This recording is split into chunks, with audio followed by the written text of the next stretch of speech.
Esther 9 आधार जो 12 महिना त्याच्या त्रयोदशीस राजाच्या आज्ञेप्रमाणे अंमलात येऊन यहुदी लोकांवर वर चढवण्याचा आशेचा दिवस समीप आला आणि तो सर्व उलट होऊन यहुदी लोक आपल्या वैऱ्यांवर वर चढणारे.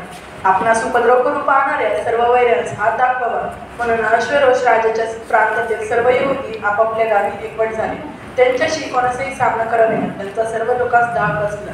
प्रांताचे सरदार, इलाख्याचे अधिपती, प्रांताचे अधिपती व राज्यकारभार करणारे सर्वजण यांनी यहुद्यास हुकूमत केली. त्यांना मर्दकाईचा मोठा धाक बसला होता. मर्दकाईचा राजदरबारी मोठा मान असून त्याची कीर्ती सर्व प्रांतातून पसरली होती. त्याचा महिमा उत्तरोत्तर वाढत गेला. इकडे यहुद्यांनी आपल्या शत्रूवर तलवार उचलून त्याचा वध व विध्वंस केला. आपल्या मनास येईल तसा त्यांनी आपल्या शत्रूंचा समाचार घेतला. शूशनेतील यहुद्यांनी 500 लोकांचा वध करून त्यांचा धुवा उडविला. पर्शनदाथा, गलफोन, अस्पता, परोथा, अदल्या, अरिदाता, परमष्ठा, अरिसई, अरिद्य व वैजंता हे हमान बिन अमद्याता याचे 10 पुत्र त्यांनी ठार केले, पण लुटीस हात लावला नाही. त्या दिवशी शूशन राजवाड्यात वध झालेल्यांची यादी राजाकडे आणली.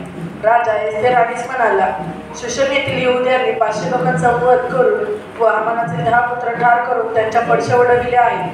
तर राजाच्या इतर प्रांतात त्यांनी काय केले असेल हे कोणास ठाऊक. तर तुझा आणखी काय अर्थ असलास तर सांगतो पूर्ण होईल. तुझ्या आणखी काय मागणी असल्यास तसं करण्यात येईल.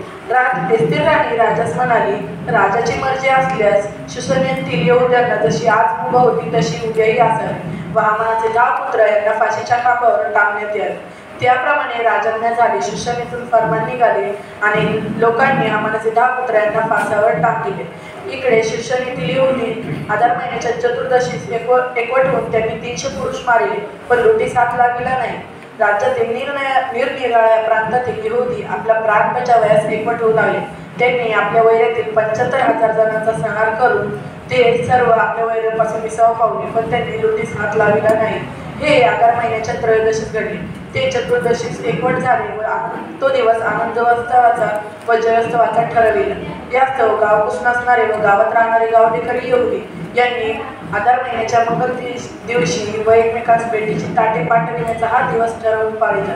हे सर्व वृत्त मर्दकाईने लिहून काढले व अश्वेरोष राजाच्या दूरच्या व जवळच्या सर्व प्रांतात यहुद्यांना येण्याप्रमाणे फर्मविले व आधार महिन्याचा 14 व 15 दिवस वर्ष पाळले जावे असे सांगितले. कारण या दिवशी यहुद्यांना आपल्या शत्रूपासून विसावा प्राप्त झाला आहे. दुःख जाऊन आनंद झाला आहे. शोक जाऊन शुद्धी प्राप्त झाले आहे. म्हणून हे दिवस आनंदोत्सव करण्यात, एकमेकांस भेटीचे ताटे पाठविण्यात व गोरगरिबांस दान करण्यात घालवावे. यहुद्यांनी चालू केले होते त्याप्रमाणे व मर्दकाईने लिहून पाठविले होते त्याप्रमाणे यहुद्यांनी संप्रदाय चालू करण्याचे कबूल केले. यहुद्यांचा विरोधी अगागी हमान बिन अमद्दाता याने यहुद्यांचा नाश करण्याचा जो संकल्प केला होता व त्यासाठी त्याने पूर म्हणजे चिठ्ठ्या टाकल्या होत्या, पण राजाच्या लक्षात हे प्रकरण येताच त्याने लेखी हुकूम केला व जी युक्ती यहुद्यांविरुद्ध त्याने योजली होती ती त्याच्याच माती उलटली व त्याला व त्याच्या पुत्रांना फाशीच्या खांबावर टाकण्यात आले. पूर या नावावरून त्या दिवसास पुरीम असे नाव पडले. या पत्रातील मजकुरावरून तसेच त्यांनी जे सत्ता पाहिले होते व त्याचवर जे बेतले होते त्याचवरून यहुद्यांनी आपल्यासाठी, आपल्या वंशजांसाठी व त्यात जे सामील होते त्याचसाठी असा आढळ नियम व प्रतिज्ञा केली आहे की या लेखानुसार वर्षानुवर्षी नियमित काळी हे 2 दिवस पाळावे आणि प्रत्येक प्रांतात, प्रत्येक कुटुंबात, प्रत्येक गावात या दिवसाचे स्मरण करून हा दिवस पाळावा. यहुद्यांनी हा दिवस पाळण्यास कधीही चुकू नये व या दिवसाचे स्मरण आमच्या पिढीतून कधीही नाहीसे होऊ नये. या पत्रातील दुसऱ्या मजकुरावरून पुरीम सणाचा अधिकार मिळावा म्हणून अबिलाची कन्या एस्तेर व मर्दकाई यहुदी यांनी आपल्या अधिकाराने फर्माने लिहिली.